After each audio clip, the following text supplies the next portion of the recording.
जन जन की सेवा में समर्पित विजयानंद डायग्नोस्टिक सेंटर, लुधियाना का पहला वातानुकूलित charitable hospital. Vijayanand Diagnostic centre सभी ओपीडी विभाग में रोगियों का निरीक्षण सुयोग्य एमडी डॉक्टरों द्वारा किया जाता है। Vijayanand Diagnostic Centre, Basant Road, Civil Lines, Ludhiana. Jain धर्म प्राचीनतम धर्म है। अवसर्पणी काल में जैन धर्म में 24 तीर्थंकर हुए हैं। वर्तमान 24 के प्रथम तीर्थंकर भगवान ऋषभदेव यानी आदिनाथ हैं। भगवान ऋषभदेव ने ही दुनिया में आर्थिकता को क्रियान्वित रूप देने के लिए कृषि, व्यापार, सभ्यता और जीवन जीने का पाठ पढ़ाया। प्रथम तीर्थंकर भगवान ऋषभदेव के ज्येष्ठ पुत्र भरत इस अवसर्पणी काल के प्रथम चक्रवर्ती सम्राट थे। चक्रवर्ती भरत विशाल राज्य के स्वामी होते हुए भी भीतर से अनासक्त आत्मचेतना युक्त थे। 98 भाइयों से राज्य ग्रहण तथा बाहुबली से युद्ध करना उनकी व्यवस्था थी। वे भोग से त्याग, हिंसा से अहिंसा और राजमद से दूर आत्म अनुशासन में रमण करने वाले राजऋषि का जीवन जीते थे। वैदिक परंपरा में भरत को एक परम योगी, भगवत भक्त परमहंस माना है, किंतु जैन परंपरा उनको चक्रवर्ती पद भोगने के बाद शीश महल में केवल ज्ञान प्राप्त करने वाले राजऋषि के रूप में मानती है।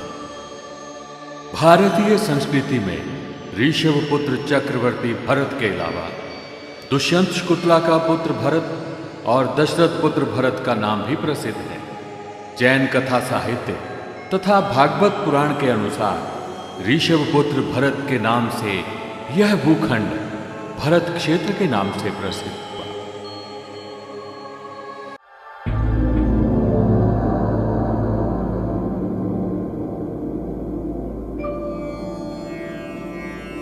इस अवसर्पणी काल में जब वर्तमान मानव सभ्यता का विकास हो रहा था, तो प्रथम राजा हुए नाभिपुत्र ऋषभदेव। ऋषभदेव की 2 रानियां, बड़ी का नाम सुनंदा और छोटी का नाम था सुमंगला। एक रात रानी सुमंगला ने कुछ स्वप्न देखे।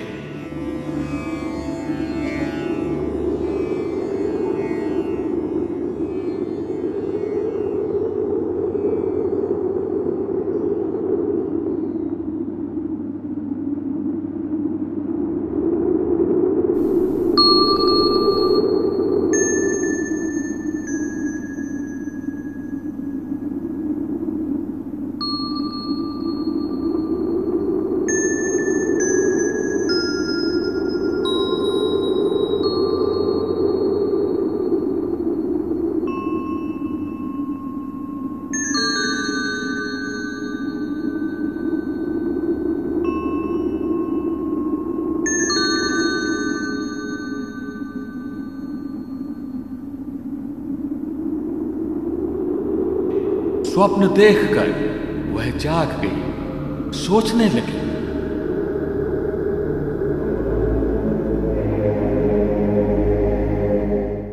एक साथ इतने स्वप्न देखने का क्या अर्थ हो सकता है? प्रातःकाल उसने राजा ऋषभदेव से पूछा, स्वामी, मैंने एक ही रात में ये 14 स्वप्न देखे हैं, इनका क्या फल हो सकता है? तो ऋषभदेव जी ने कहा, देवी, ऐसे स्वप्न या तो किसी तीर्थंकर की माता देखती है या चक्रवर्ती की। अवश्य ही तुम्हारा पुत्र इस काल का प्रथम चक्रवर्ती सम्राट बनेगा।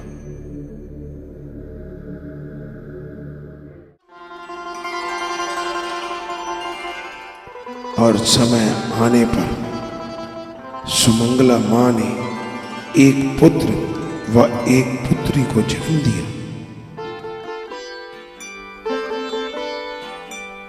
पुत्र तथा पुत्री का जन्म उत्सव मनाते हुए महाराज ऋषभदेव ने घोषित किया, हमारे इस पुत्र को भरत और पुत्री को ब्राह्मी नाम से पुकारा जाए।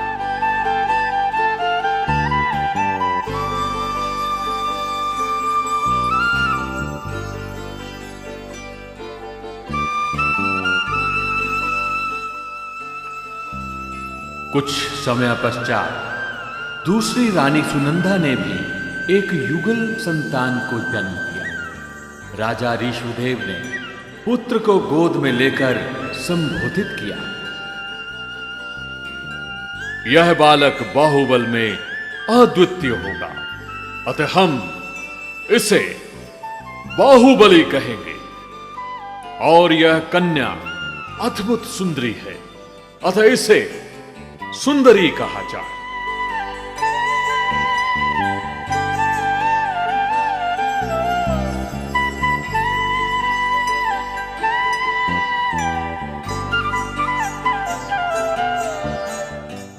बड़ी रानी सुमंगला के क्रमशः 98 पुत्र और हुए। कुछ बड़े होने पर एक बार सभी राजकुमार उद्यान में क्रीड़ा कर रहे थे कि बाहुबली की कंदुक भरत ने ले ली। बाहुबली ने कहा, भैया मेरी कंदूक मुझे दे दो, भैया मेरी कंदूक मुझे दे दो। नहीं नहीं, मैं बड़ा हूं, ये मेरे पास ही रहेगी। कंदूक बड़े भैया के पास रहनी चाहिए, आखिर ये हमारे बड़े भाई हैं। खेल में बड़े छोटे का प्रश्न ही क्या, जिसमें ताकत होगी वही कंदुक रखेगा। भरत को भी जोश आ गया। अपनी शक्ति का घमंड दिखाता है तू, चल हो जाए द्वंद्व युद्ध। ठीक है। एक तरफ बाहुबली अकेला तो दूसरी तरफ 99 भाई। बाहुबली ने एक एक करके सभी भाइयों को पछाड़ दिया। अंत में भरत और बाहुबली में कुश्ती हुई तो भरत को उसने एक ही झटके में आकाश में उछाल दिया। भरत जब नीचे गिरने लगा तो बाहुबली ने उसे गेंद की तरह पत्थर में ही झेल दिया। इस तरह भरत को भी द्वंद्व युद्ध में परास्त कर दिया। फिर बाहुबली ने कंदूक उठाकर भरत को वापस देते हुए कहा, आप बड़े हैं, इसलिए मैं अपनी जीती हुई कंदक आपको भेंट करता हूं। भरत मन ही मन में लज्जित हुआ, किंतु उसे अपने छोटे भाई के पराक्रम पर हर्ष भी हुआ।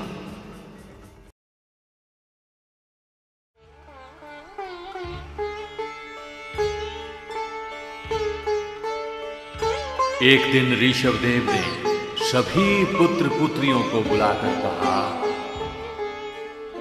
संसार में ज्ञान सर्वश्रेष्ठ है। ज्ञानी मनुष्य पर सबका शासन रह सकता है, इसलिए मैं तुम सबको ज्ञान सिखाना चाहता हूं। अवश्य पिताश्री, आप हमें ज्ञान दीजिए, हम आपके आदेशों का पूरा पालन करेंगे। अवश्य अवश्य पिताजी, अवश्य। ऋषभदेव ने भरत को भाषा, रसायन, संगीत, शिल्प, नृत्य आदि 72 कलाओं में पारंगत बनाया। बाहुबली को प्राणी शास्त्र, शकुन शास्त्र का ज्ञान दिया। अन्य पुत्रों को भी विविध कलाओं का ज्ञान देकर ब्राह्मी को लिपि विद्या और सुंदरी को गणित विद्या प्रदान किया।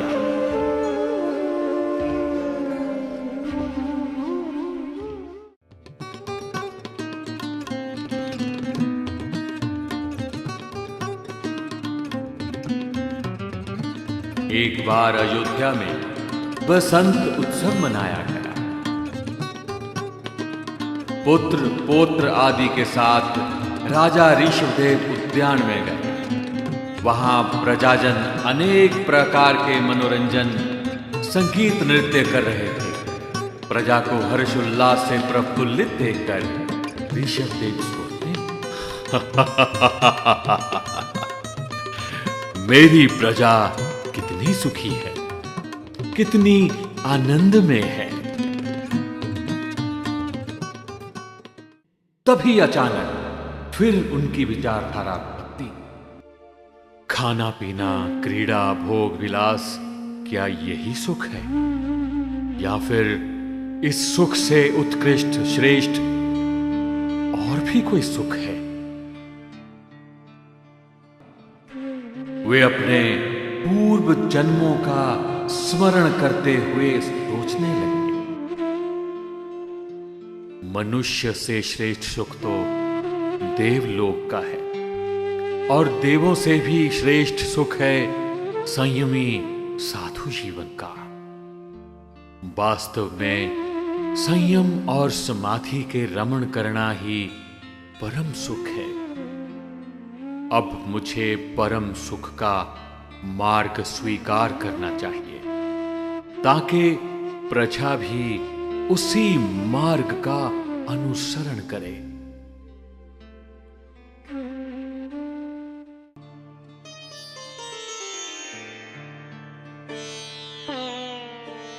ऐसा निश्चय कर ऋषभदेव ने भरत आदि पुत्रों व राजमंत्रियों को बुलाकर कहा, मैं आत्म साधना के लिए राज्य वैभव त्याग कर वन में जाना चाहता हूं। इसलिए इस राज्य का भार ज्येष्ठ पुत्र भरत को सौंपता हूं।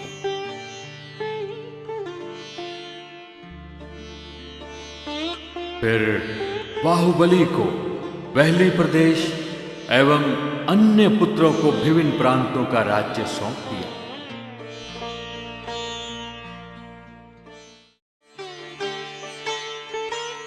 चैत्र कृष्णाष्टमी के दिन ऋषभदेव ने संयम यात्रा के लिए प्रस्थान किया। दिव्य शिविका में विराजमान ऋषभदेव के पीछे सैकड़ों राजा, राजकुमार व हजारों नर नारी कर रहे। उद्यान में पहुंचकर अशोक वृक्ष के नीचे स्थित होकर ऋषभदेव ने सिर के बालों का 4 मुष्टि लुंचन किया और उन्हीं दीक्षा धारण। फिर वे अखंड मौन धारण कर विहार करने लगे।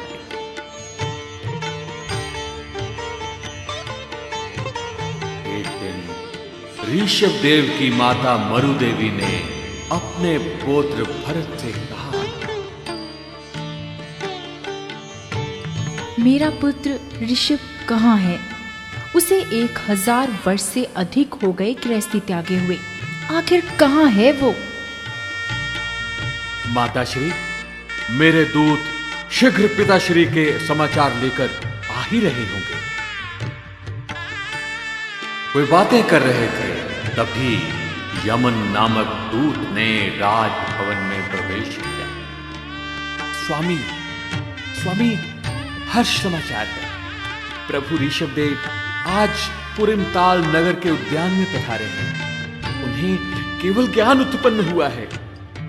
अनगिनत देवी देवियां प्रभु की चरण वंदना करने पृथ्वी पर आ रहे हैं।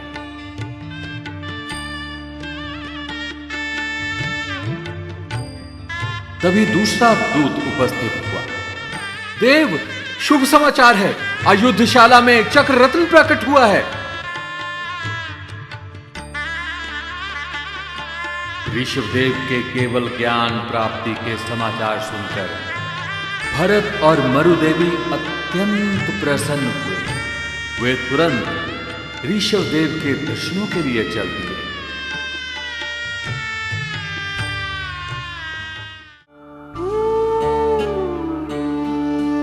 माता मरुदेवी एक सुसज्जित हाथी पर आरूढ़ हुई। उनके आगे स्वयं भरत बैठे और सैकड़ों हाथी, रथ व हजारों सैनिकों सहित विशाल शोभा यात्रा के साथ उद्यान की ओर चलने लगे। प्रभु का दिव्य संवसरण देखकर भरत ने कहा, माता श्री, आकाश में नृत्य करते देव देवियों के घुंघरुओं का नाद और देवधुंध भी सुन रही हैं आप? देखिए, वो झुंड के झुंड देवगण आकाश मंडल से नीचे आकर प्रभु की प्रदक्षिणा कर रहे हैं।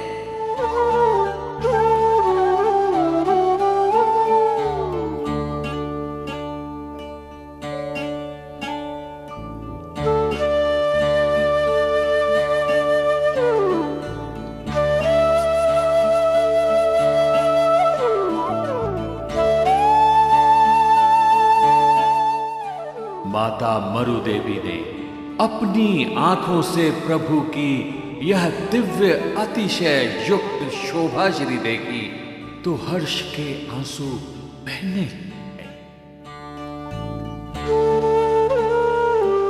मेरा ऋषभ इतना महान हो गया, कैसा दिव्य रूप दिख रहा है इसका, वाह।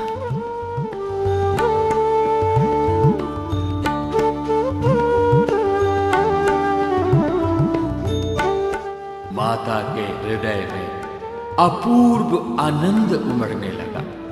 वह उसी स्थान पर बैठी बैठी ध्यान मग्न हो गई और अंतर चक्षुओं से प्रभु का दिव्य दर्शन करने लगी।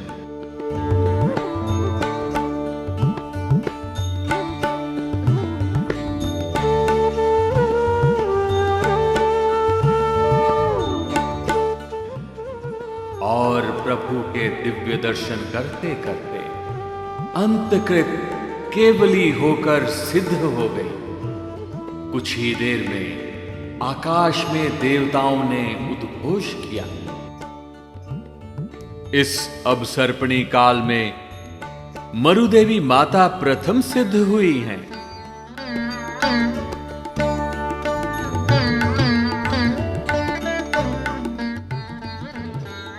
यह सुनकर भरत ने आश्चर्यचकित होकर पीछे देखा और मरु देवी को वंदना की। फिर भरत हाथी से नीचे उतरे, छत्र आदि राज चिन्हों को त्याग कर नंगे पांव प्रभु के समवस्त्रण में आए और सभा में आकर बैठ गए। प्रभु ऋषभदेव ने एक प्रहर तक देशना की। देशना समाप्त होने पर भरत के ज्येष्ठ पुत्र ऋषभसेन ने भगवान से निवेदन किया, हे स्वामी, आपकी वाणी सुनकर मुझे संसार के भोगों से विरक्ति हो गई है। मैं संयम दीक्षा लेकर अपना कल्याण करना चाहता हूं। देवानुप्रिय, तुम्हारी आत्मा को जैसा सुख हो तुम वैसा ही करो।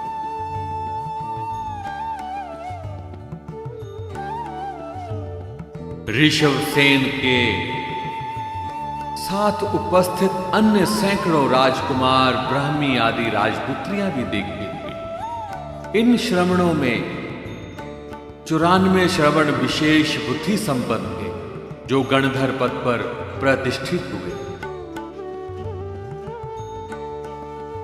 आपको गण प्रवर्तन की अनुज्ञा देता हूं।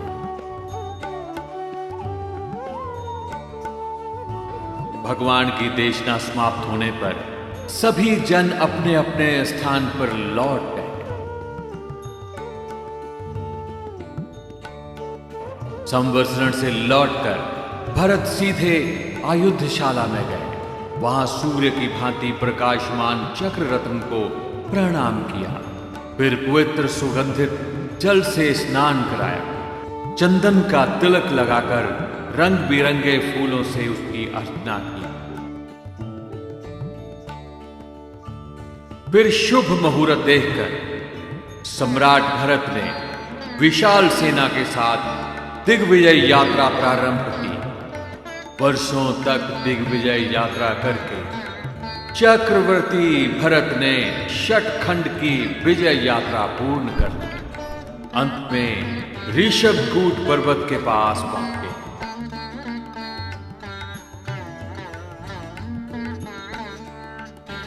वहां पर्वत के एक स्फटिक जैसे विशाल पत्थर पर चक्रवर्ती भरत की सृष्टि देखी।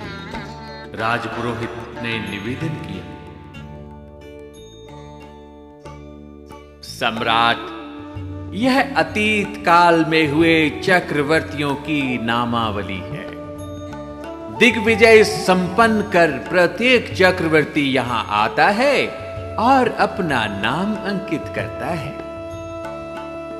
भरत आश्चर्यचकित होकर देखते रह गए।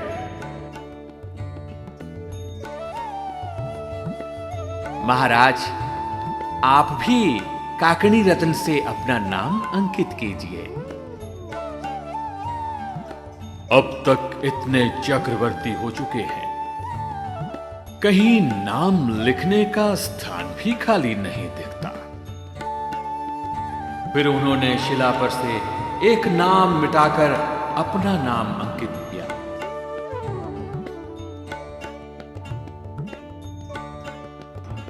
फिर विचार मगन होकर सोचने लगे, जिस संसार में मेरे जैसे हजारों चक्रवर्ती हो चुके हैं, वहां इस बल वैभव साम्राज्य का अहंकार कैसा। तब भरत के मन में रहा हुआ शतखंड विजय का गर्व टूट गया।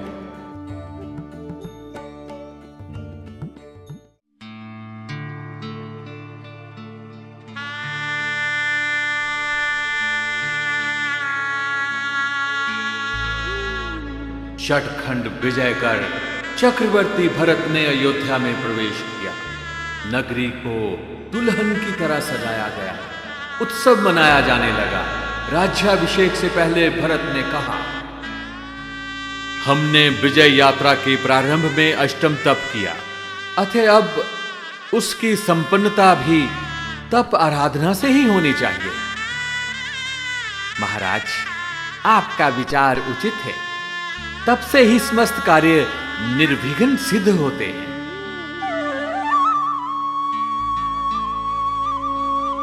भरत चक्रवर्ती ने पौषधशाल में जाकर 3 दिन की तप आराधना की।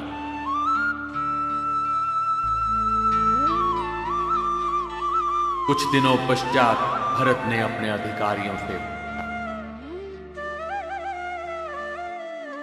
हमारे आत्मीय जनों में कौन लोग इस विजय उत्सव में सम्मिलित नहीं हुए? महाराज, शंख, विमल आदि 98 लघु बंधु इस अवसर पर नहीं पधारे। भरत को यह सुनकर झटका सा लगा। हमारे अपने ही भाई नहीं आए, क्या उन्हें इतना अहंकार हो गया? उसने सेनाधिकारी से कहा, उनको हमारा संदेश दो। यदि अपना राज्य सुरक्षित चाहते हैं तो आकर चक्रवर्ती भरत की सेवा करें। दूत ने जाकर सभी भाइयों को भरत का संदेश सुनाया। संदेश सुनकर सभी भाइयों ने प्रणा, पिताश्री ने हमें जो राज्य दिया, हम उसी में संतुष्ट हैं। फिर चक्रवर्ती भरत की सेवा क्यों करें? यदि भाई के नाते हमें सेवा करने को कहें तो हम अवश्य करें बड़े भाई की सेवा, किंतु चक्रवर्ती भरत से हमें कोई लेना देना नहीं है। हाँ, बिल्कुल कोई लेना देना नहीं है। जी, बिल्कुल नहीं। दूत ने यह भी तो कहा है, सेवा करो या युद्ध के लिए तैयार हो। बड़े भाई के साथ युद्ध करना भी अनुचित है।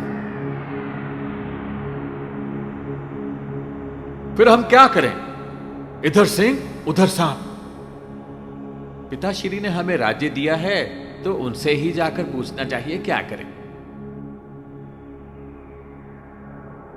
तभी 98 भाई मिलकर प्रभु की सेवा में पहुंचे और वंदना स्तुति करके पूछा, हे तात, भाई भरत ने हमें कहलाया है मेरी सेवा करो अथवा युद्ध के लिए तैयार रहो। आज भाई भरत ही हमारा शत्रु बन गया है। प्रभु हम क्या करें, हमारा मार्गदर्शन कीजिए। वत्स, मानव का सबसे बड़ा शत्रु तो राग, द्वेष, क्षय और मोह है। जो इन शत्रुओं को जीत लेता है उसे ना तो किसी का भय लगता है और ना ही कोई उसे जीत सकता है।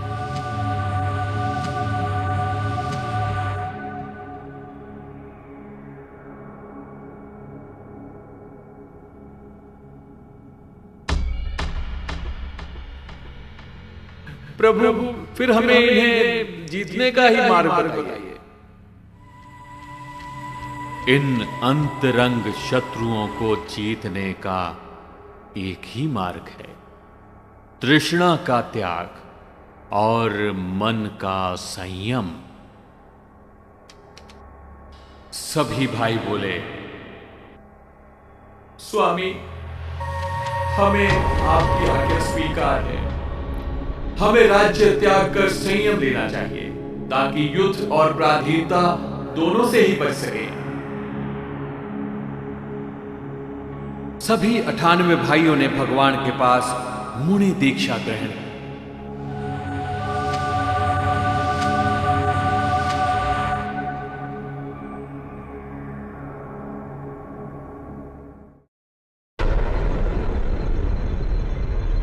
एक दिन चक्रवर्ती भरत राज्यसभा में बैठे थे। सेनापति ने आकर निवेदन किया, महाराज, यद्यपि आपने शतखंड विजय कर लिया है किंतु चक्ररत्न नगर में प्रवेश नहीं कर रहा है। क्या इसका अर्थ यह है कि अभी भी कोई ऐसा स्वतंत्र राजा है जिसने हमारी अधीनता स्वीकार नहीं की? हाँ महाराज, भगवान ऋषभ के द्वितीय पुत्र आपके छोटे भाई महान बलि बाहुबली अभी भी अभिजित है। हमारा छोटा भाई हमसे अजय? बड़ा धर्म संकट है। एक तरफ छोटा भाई ही हमारी आज्ञा नहीं मानता, कितना लज्जाजनक है ये। दूसरी तरफ अहंकारी को दंड देना हमारा राजधर्म है। अब हम क्या करें? महाराज, राजा के लिए बंधु धर्म से भी बड़ा राजधर्म होता है। नीति के अनुसार बड़े भाई की आज्ञा मानना छोटे भाई का कर्तव्य है। यदि वह कर्तव्यच्युत होता है तो उसे दंड देना राजा का कर्तव्य है। काफी सोच विचार करने के पश्चात भरत ने सुवेग नाम के दूत को आदेश दिया, सुवेग, तुम शीघ्र बाहुबली को हमारा संदेश दो। नीति, लोक व्यवहार और शास्त्र के अनुसार उसे समझाओ, वह बड़े भाई की आज्ञा स्वीकारे। जो आज्ञा स्वामी। तीव्रगामी रथ पर सवार होकर सुवेग बाहुबली के पास पहुंचा। बाहुबली ने उसको सम्मान पूर्वक आसन दिया। थोड़ी देर सामान्य बातचीत के बाद सुवेग बोला, महाराज, 12 बरस तक आपके ज्येष्ठ बंधु का राज्याभिषेक उत्सव चला, लेकिन आप नहीं पधारे। महाराज भरत के मन में बहुत खटकता है। छोटे भाई के नाते आपको आना चाहिए था। यह सुनकर बाहुबली आक्रोश से बोले, यदि भाई भरत के मन में बंधु प्रेम होता तो वह अपने छोटे भाइयों का राज्य नहीं हड़पते और ना ही वह मेरे स्वतंत्र राज्य पर अपनी गीध दृष्टि डालते। सुवेग ने युद्ध का भय दिखाकर नीतियों से बाहुबली को समझाने की बहुत चेष्टा की। तब बाहुबली ने कहा, सुवेग, अपने स्वामी से कहना बाहुबली युद्ध नहीं चाहता, लेकिन युद्ध की धमकी से डरता भी नहीं है।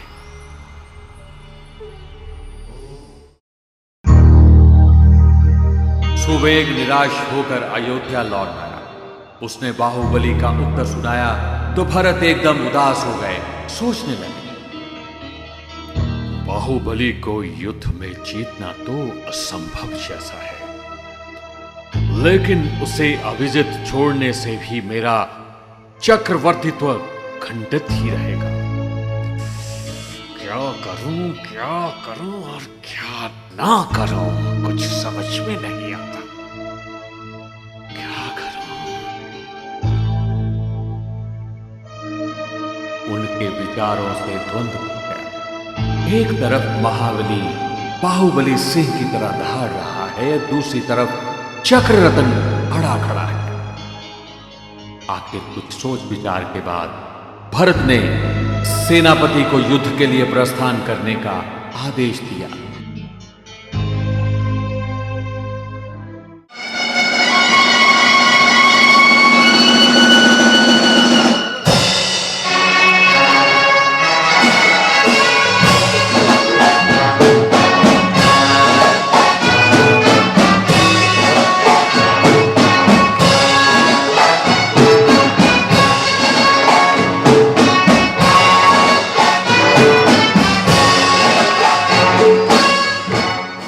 इधर बाहुबली को समाचार मिला तो वे भी अपनी सेना लेकर युद्ध क्षेत्र की तरफ चल दिए। युद्ध के मैदान में एक तरफ भरत अपनी विशाल चतुरंगी सेना के साथ हजारों हाथी घोड़े लाखों सैनिक लिए खड़े।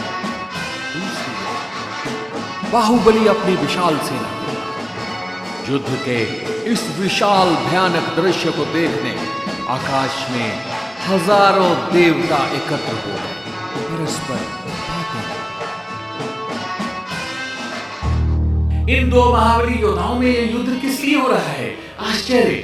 जगत को क्षमा और शांति का पाठ पढ़ाने वाले प्रभु आदिश्वर के पुत्र भाई भाई युद्ध कर रहे हैं। देवताओं ने इंद्र से निवेदन किया, देवराज, इस युद्ध में समूची पृथ्वी का विनाश हो जाएगा।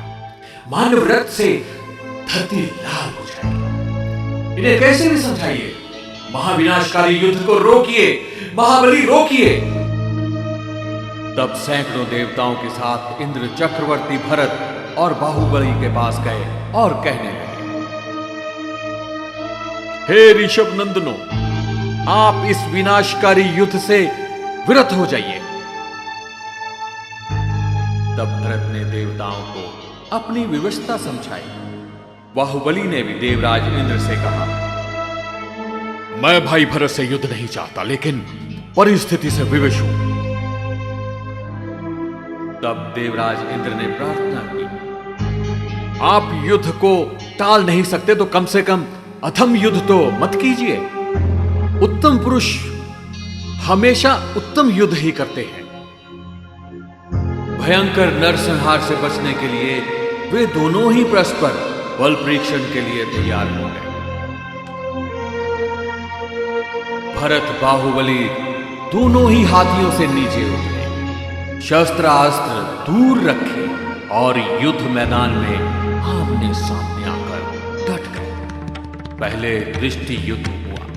दोनों एक दूसरे को बिना पलक झपकाए लाल लाल आंखें किए घूरने लगे। संध्या होते होते भरत की पलकें झपक गई। दृष्टि युद्ध में बाहुबली विजयी। फिर बाघ युद्ध हुआ। भरत सिंहनाद करने लगे। ऐसा लग रहा था जैसे दिशाएं कांप रही हैं, पर्वत गूंज रहे हैं। सेना में भगदड़ मच गई। फिर बाहुबली ने सिंहनाद किया तो ऐसा लगा मानो धरती फट गई है, प्रलय आ गया। 2-3 बार के सिंहनाद में ही भरत हार गए। फिर मल्ल युद्ध के लिए दोनों महाबली तैयार होकर एक दूसरे पर झपट पड़े। ऐसा लगने लगा जैसे 2 महाकाय सर्प एक दूसरे से लिपटकर पछाड़ खा रहे हैं। फिर चपल बंदरों की भांति बार बार उछल रहे। अकस्मात बाहुबली ने भरत को अपने दोनों हाथों में पकड़कर गेंद की तरह ऊपर आकाश में उछाल दिया। आकाश में खड़े देवतागण भी इधर उधर भागने लगे। भरत को आकाश में उछलता देखकर एकदम बाहुबली का मन पलटा। अरे, मैंने ये क्या किया? भरत मेरे ज्येष्ठ बंधु हैं। यदि इनका शरीर भूमि पर गिरकर चूर चूर हो गया तो। बाहुबली ने अपने दोनों हाथ छोली की तरह फैला दिए और गिरते हुए भरत को फूल की तरह ऊपर ही झेल लिया। भरत अपनी पराजय के खेद से और भी क्रोधित हो उठे। बाहुबली ने उनको शांत करते हुए कहा, हे महावीर, खेद खिन्न मत बनो। आप हारे नहीं हैं, मैं जीता नहीं। लीजिए, युद्ध चालू रखिए और अब मुष्टि युद्ध चालू कीजिए। क्रोध से उन्मत्त हुए भरत ने बाहुबली की छाती पर मुष्टि प्रहार किया।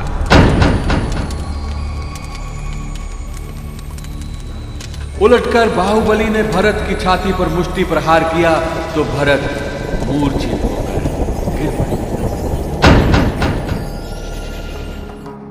भरत को गिरते देख बाहुबली चिंतित हो गए। अरे, मैंने आवेश में ये क्या कर दिया? मेरे भाई को कुछ हो गया तो? बाहुबली की आंखें डबडबा आई और अपने उत्तरीय से भरत को हवा करने लगे। थोड़ी ही देर बाद भरत को होश आया। वे अपना दंड घुमाने लगे और वेग से बाहुबली के मस्तक पर प्रहार किया। बाहुबली जमीन में घुटनों तक फंस गए। जोर लगाकर बाहुबली बाहर आए और दंड लेकर भरत के मस्तक पर प्रहार किया। भरत गले तक भूमि में धंस गए। अपनी पूरी शक्ति लगाकर भरत बाहर आए। अब उनका क्रोध भयंकर नाग की तरह फूंकारने लगा। उन्होंने सोचा, अब मुझे निर्णायक युद्ध करना ही होगा। बाहुबली को किसी भी प्रकार जीतना होगा। और भरत ने हाथ ऊपर उठाकर उंगली पर चक्र को घुमाना चालू कर दिया। चक्र से अग्नि व स्फुलिंग निकलने लगे।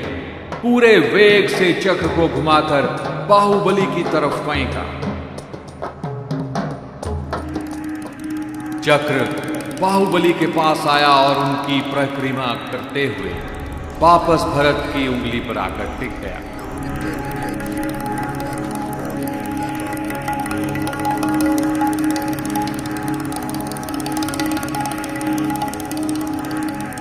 क्रोधित होकर बाहुबली भरत को नष्ट करने के लिए मुट्ठी उठाकर उन पर बाज की तरह झपटे। आज मैं इसे जीवित नहीं छोड़ूंगा। किंतु ज्यों ही भरत के पास पहुंचे कि उनकी विचारधारा बदल गई।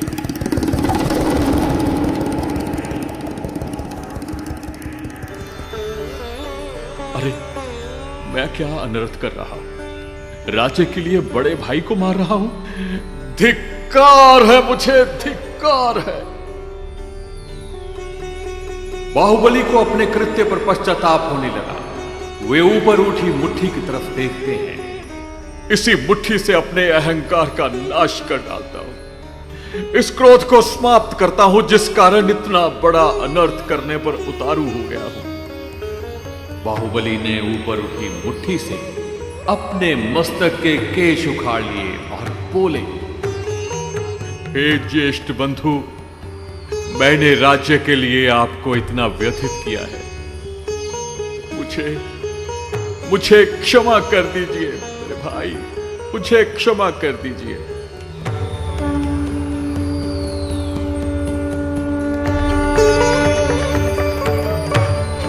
वहीं खड़े खड़े बाहुबली ने मुनि व्रत धारण कर दिया और कायक सर्ग मुद्रा लेकर प्रतिमा की तरह स्थिर हो गए। देवताओं ने पुष्प वर्षा। धन्य है क्षमावी बाहुबली, धन्य है। आपने बहुत ही उत्तम विचार किया। 3 लोक में आपका यश अमर रहेगा। यह विचित्र दृश्य देखकर भरत का अहंकार पानी पानी हो। वह नीचा मुख किए बाहुबली को प्रणाम करने लगे। हे भ्रात, आप धन्य हैं। हे महावीर, आप महान हैं। मैंने राज्य मद में ग्रस्त होकर आपको कष्ट दिए, मुझे क्षमा कर दीजिए। सभी लोगों ने बाहुबली को वंदना की। भरत वापस अयोध्या लौट आए। एक बार भरत भगवान ऋषभ देव के दर्शन के लिए गए। वहां अपने 98 भाइयों को मुनि वेश में विराजित देखा तो उन्हें बड़ा पश्चाताप हुआ। उसने बंधुओं के पास जाकर क्षमा मांगी। बंधुओं, मेरे कारण आपने जिस राज्य का त्याग किया, मैं वह आपको वापस लौटाता हूं। आप अपने राज सुखों का निर्विघ्न भोग कीजिए। सभी मुनि मौन रहे। तब भगवान आदिश्वर ने कहा, हे सरल हृदय राजन, इन्होंने तुम्हारे भय से नहीं बल्कि वैराग्य से राज्य सुखों को त्यागा है। भोगों को वमन की भांति त्याग कर पुनः उनकी इच्छा नहीं करते।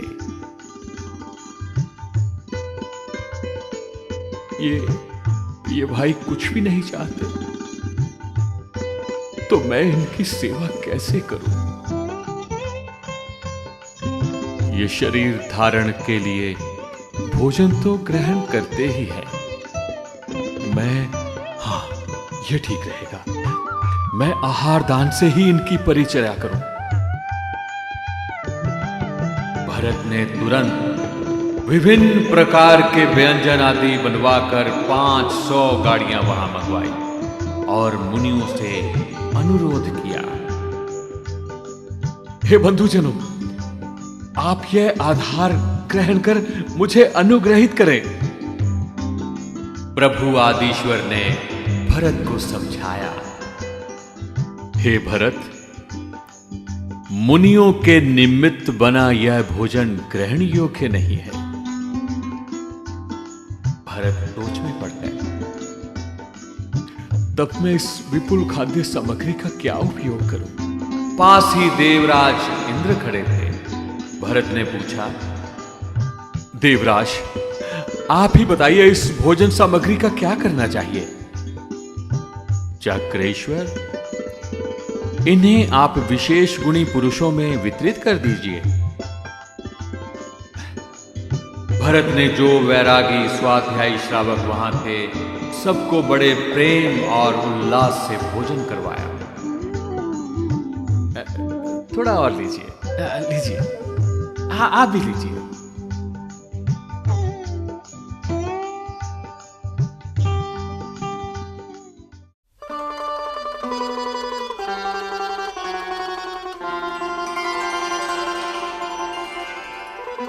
एक बार विहार करते हुए आदिश्वर प्रभु शत्रुंजय पर्वत पर पधारे। वह पर्वतराज बहुत विशाल था।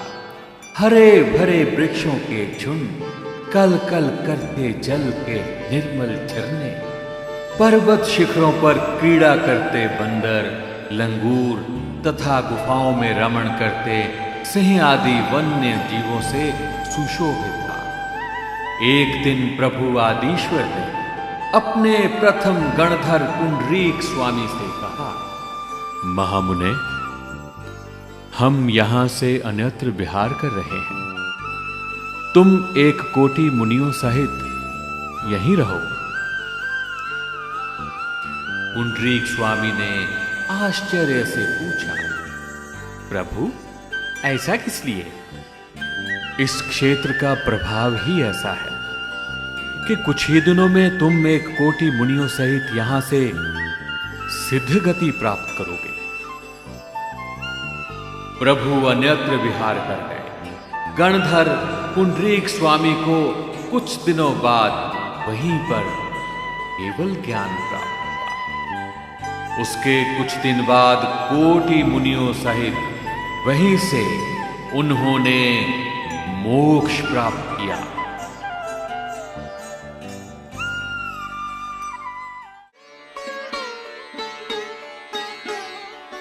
चक्रवर्ती भरत को जब समाचार मिला तो वह दल बल सहित शत्रुंजय पर आए और तीरथ की वंदना करते हुए बोले, यहां एक मुनि भी सिद्ध होते हैं, वह स्थान पवित्र तीर्थ बन जाता है। यहां एक साथ 1 कोटि मुनियों ने सिद्ध गति प्राप्त की है। उस तीर्थराज की पवित्रता का क्या कहना। शीघ्र ही इस पवित्र तीर्थ पर रत्नमय विशाल चैत्य का निर्माण कर दिया जाए।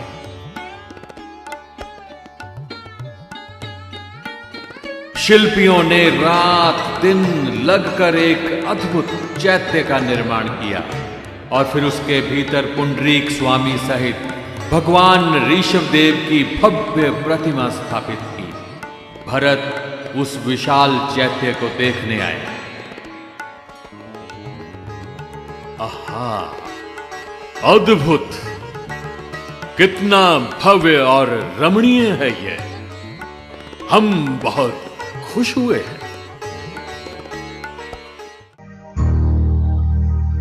एक दिन भरत चक्रवर्ती के पास अष्टापद का रक्षक आया और समाचार दिया, स्वामी, प्रभु आदिश्वर ने 10,000 मुनियों के साथ पर्वत शिखर पर पादपोपगमन अनशन धारण किया है।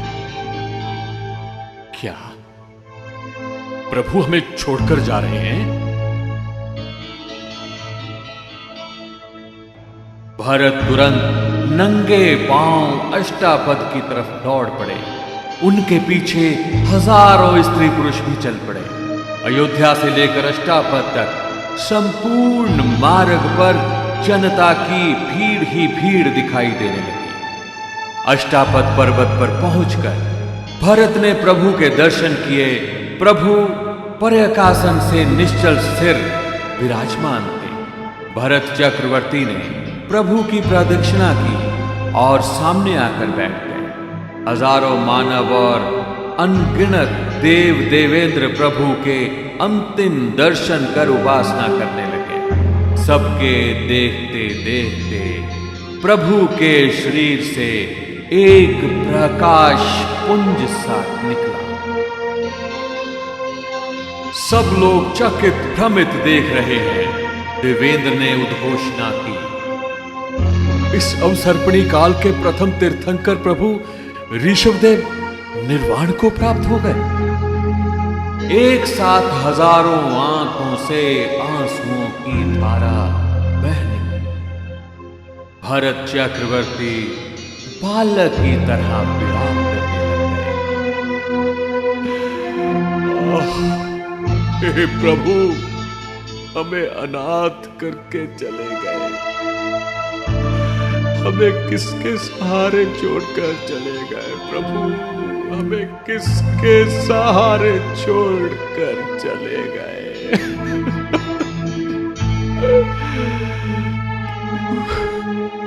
भरत चक्रवर्ती बालक की तरह विलाप करने लग गए। इंद्रदेव ने भरत को धीरज बंधाया। फिर देवताओं और मनुष्यों ने मिलकर गोशीर्ष चंदन की चिता में घृत, मधु, कपूर आदि से अर्चित कर प्रभु की देह को अग्नि समर्पित कर दिया। भरत ने प्रभु के निर्वाण स्थल पर एक अति भव्य विशाल चैत्य का निर्माण करवाया। चैत्य के सिंह द्वार पर सिंह निषद्या प्रासाद अंकित किया गया।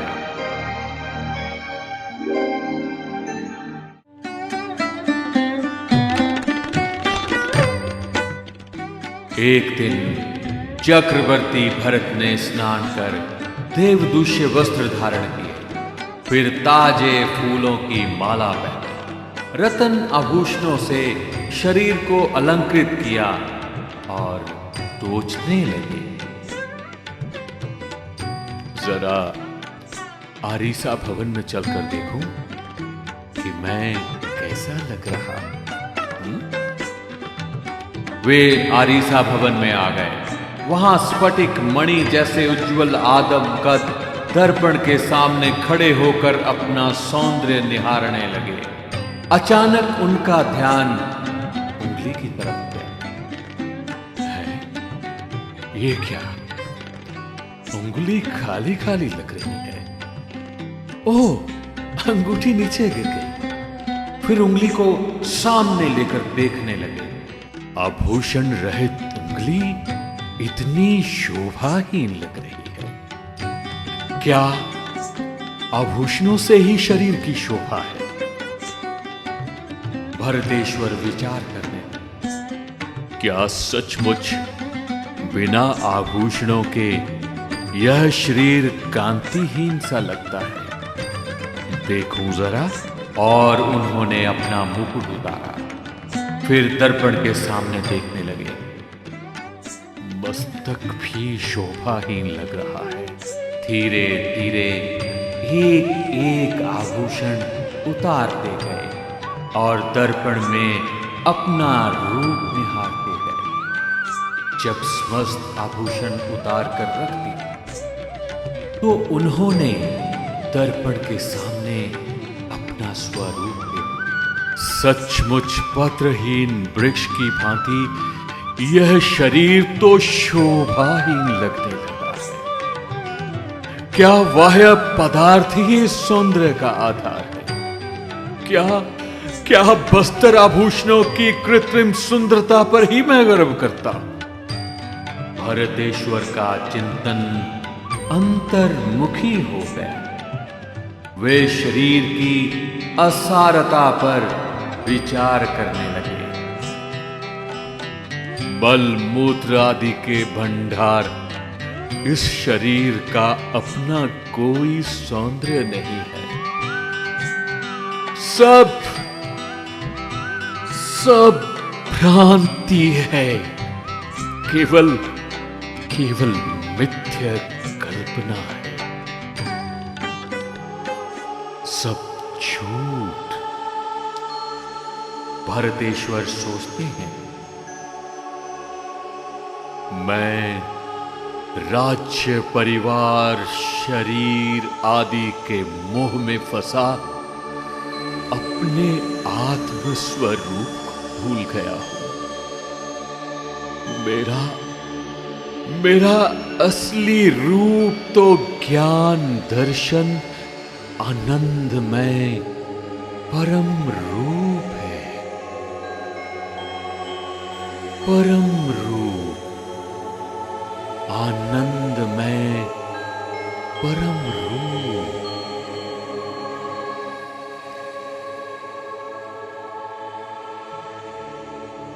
बाह्य भाव से हटकर भरतेश्वर आत्म भाव में गहरे उतर गए।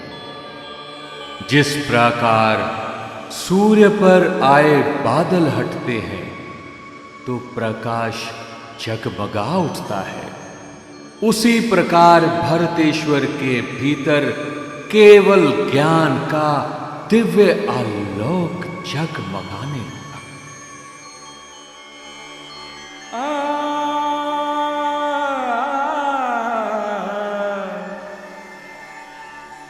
तभी सौधर्मेंद्र का आसन कंपायमान हुआ। वे अवधि ज्ञान से देखने लगे। शीश महल में ध्यानस्थ भरत केवली दिखाई दिए।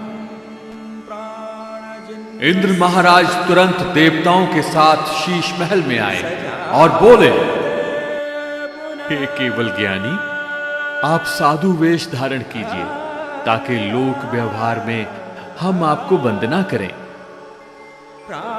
भरत केवली ने अपना ही हाथों से पंच मुष्टि लोच किया।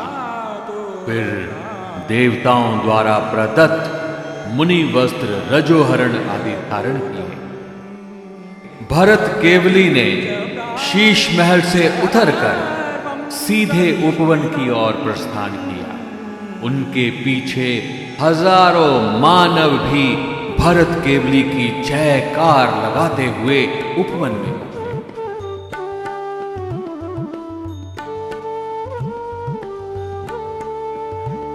देव मानवों ने मिलकर राज ऋषि भरत केवली का केवल ज्ञान महोत्सव मनाया।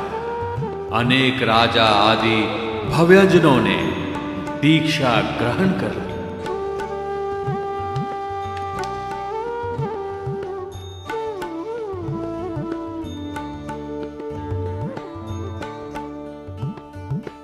सुदीर्घ काल तक केवली पर्याय में विचर कर अंत में राज ऋषि भरत केवली ने अष्टापद पर्वत राज का आरोहण किया।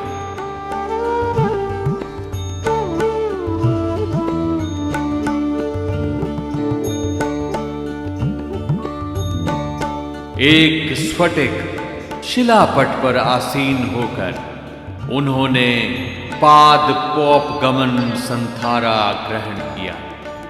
1 मास का संथारा पूर्ण कर राज ऋषि भरत ने समस्त कर्मों का क्षय करके मोक्ष गति प्राप्त की।